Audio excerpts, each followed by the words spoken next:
Reka twongere tubaha ikaze muri zinduka na siporo yacu y'uyu munsi ku munsi wo kuwa gatanu turi ku itariki ya 14 z'ukwezi kwa gatandatu umwaka w'2024 na makuru y'imikino agezweho iyi nizinduka na siporo.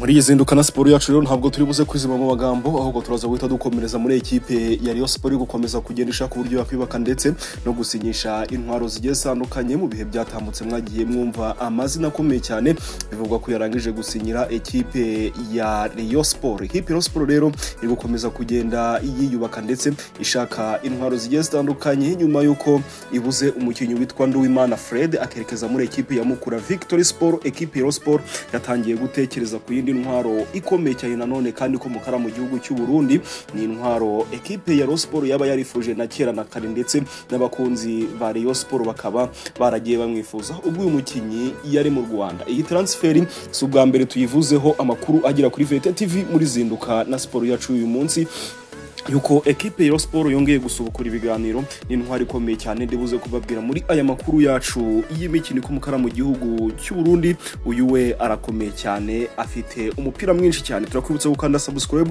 kugira ngo dukomeze tubane neza cyane rwose. Niryo banga ryonyine ryo kubana natwe ndetse ukabaho ufite amakuru yuzuye kandi yizewe. Amakuru yacu y'imikino cyangwa se zinduka na siporo yacu tureka tuyikomereze muri ekipe ya Rayon Sport handi dufiteho kwerekeza.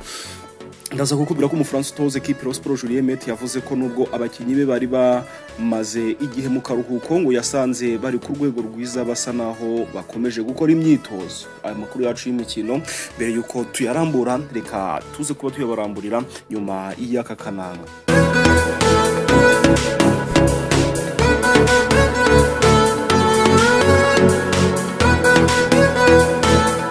Weekend yawe impera z'icyumweru zawe ndahamya ntashidikanya ko birakomeza kugenda neza nukomeza kubana na VT TV kuko uraza kuba ufite ukuri kwa makuru yizewe kandi acukumbuye ari kugenda avugwa hirya no hino mu Rwanda. Mbere ko twerekeza kuri transferi y'uyu mukinyi ukomeye cyane rero reka ntangire nkubwira ko ni nyuma yo gusubukura imyitozo rero ku munsi wo kuwa gatatu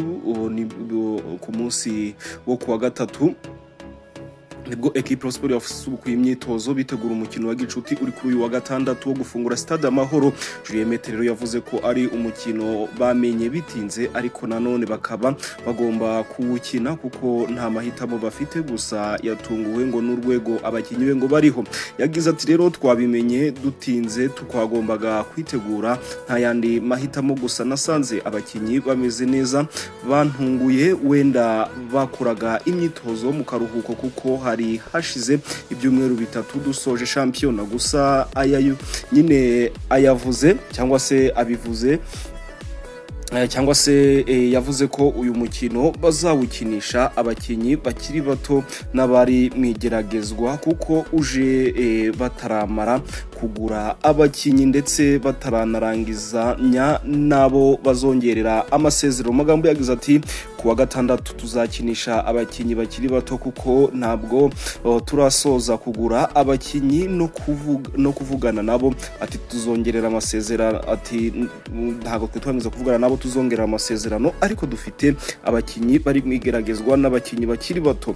Rero kukuba ari umukino uzaba ari ku gitutu yavuze ko atari ko abibona ahubwo awufata nk'umukino wo kwishimisha bataha stade Amahoro, gusa ngo n'umukino nanone ugomba gutsinda. Yagize ati aperi ni abake bariko nanone umupira w'amaguru sintambara ntabwo twarwana nge nawufashe nk'umukino wo kwishimisha kuko bizaba ari uguta stade nshya. Yego dushaka gutsinda Aperi Football Club nibyo nshaka niyo nakina na Aperi kuri PlayStation mba nshaka kuyitsinda. Ni umukino rero uri bube kuri uyu wa gatandatu tariki ya 15 Kamena ku isaha saa moya zuzuye kuri Stade Amahoro. Azaba ari wo mukino wa mbere uyibereyeho nyuma yo kuvugururwa. Bivugwa ko rero uyu mukino Rayon Sport izawukinisha abakinyi babiri bashyashya nkuko byakomeje kugenda bitangazwa, ariko nanone kandi ibyo ngibyo nibyo tugomba kwitega kuri uyu mukino, tukazaza kuba tureba ngo bimeze bite. Rero hari umukinyi witwa Ntunsiga Fred, ubwo niko duhise twinjira muri za transfer. Uyu mukinyi Ntunsiga Fred ku munsi w'ejo yamaze gusinyira equipe ya Mukura Victory Sport nyuma y'amakuru yavugaga ko yarangije gusinyira equipe ya Rayon Sport. Rero equipe ya Rayon Sport ku mugoroba wo ku munsi wo kuwa kane kimara kumenya ko uyu Ntunsiga Fred yerekeje muri Mukura Victory Sport kandi yari yaje mu Rwanda yumvikanye na Rayon Sport, hari amakuru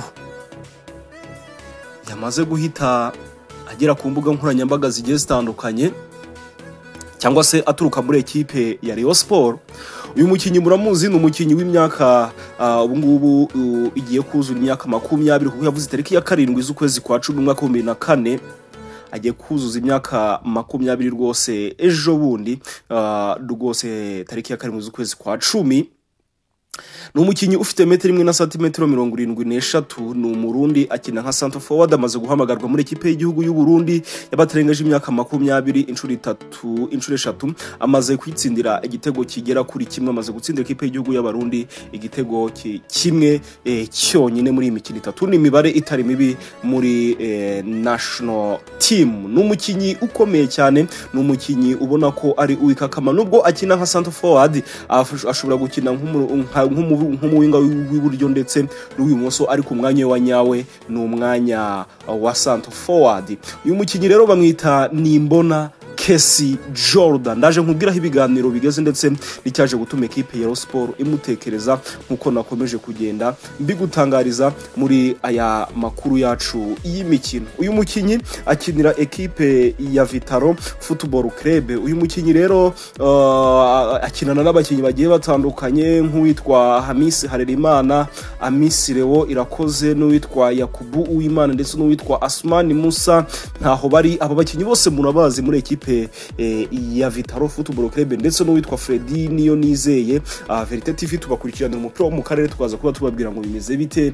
Hari abakinyi bitwa Vari Irambona, hari abakinyi bitwa Abdu Irankunda. Abo bose ni abakinyi bafasha uyu Nimbona Kesi Jordan kwitwara neza hariya mu gihugu cy'u Burundi, ndetse hanari amakuru menshi agiye atandukanye tugomba kubatangariza.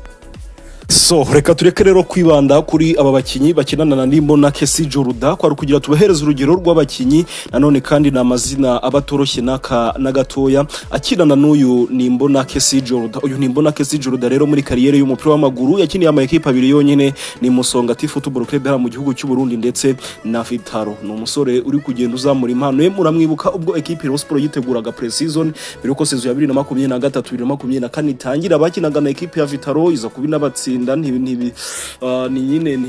ntibyagenda neza. Gusa iyi equipe ikimara kuza hano mu Rwanda Vitaro ikirangiza gukina uyu mukino, abakunzi ba Sport bishimiye uyu mukinyi Nimbona Kesi Jordan ku rwego rwo hejuru cyane, aho bamuririmbye ndetse bamwe bakavuga bati ashaka ngahe, yifuza ngahe ngo tube twamugumana. Uyu mukinyi rero nta gihindutse, araza kuba ari muri Rayon Sport kuko amafaranga ari kugenda aca equipe Rayon Sport ngo si menshi, nubwo Verite TV tutarayamenya, ariko rwose ngo si menshi cyane amafaranga ariho. Arifuza kuba yahabwa n'iyi equipe yambara ubururu n'umweru. Ni byinshi cyane byo kugenda bitangazwa hano iwacu mu Rwanda. Iyi ni Zinduka na Sport, ni transfer ya Nimbona Kesi Jordan. Amakuru amuzana muri equipe ya Sport rero biravugwa ko ku munsi w'ejo, ku munsi wo kuwa kane, yaba yaraganirijwe na bamwe mu bantu ba hafi bo muri equipe ya Sport bamusaba kuba yaza hano mu Rwanda rwose agatereka umukono ku masezerano vuba bidatinze, mu gihe yaba yemeye ibyo bamuherezaga. Ndetse bivugwa ko rwose amafaranga ashobora kuba yagurwa Nimbona Kesi Jordan kuntu afite profile remereye muri equipe ya Vitaro Football Club. Biravugwa ko mu gihe kingana n'imyaka 2 amafaranga ashobora kuba yahabwa atari ndetse ngatanageze kuri miliyoni 20 z'amafaranga y'u Rwanda. Birumvikana ko ni transfer yaba nziza cyane ku ruhande rwa equipe ya Rayon Sport. Ni byiza cyane kubana natwe, turabashimiye.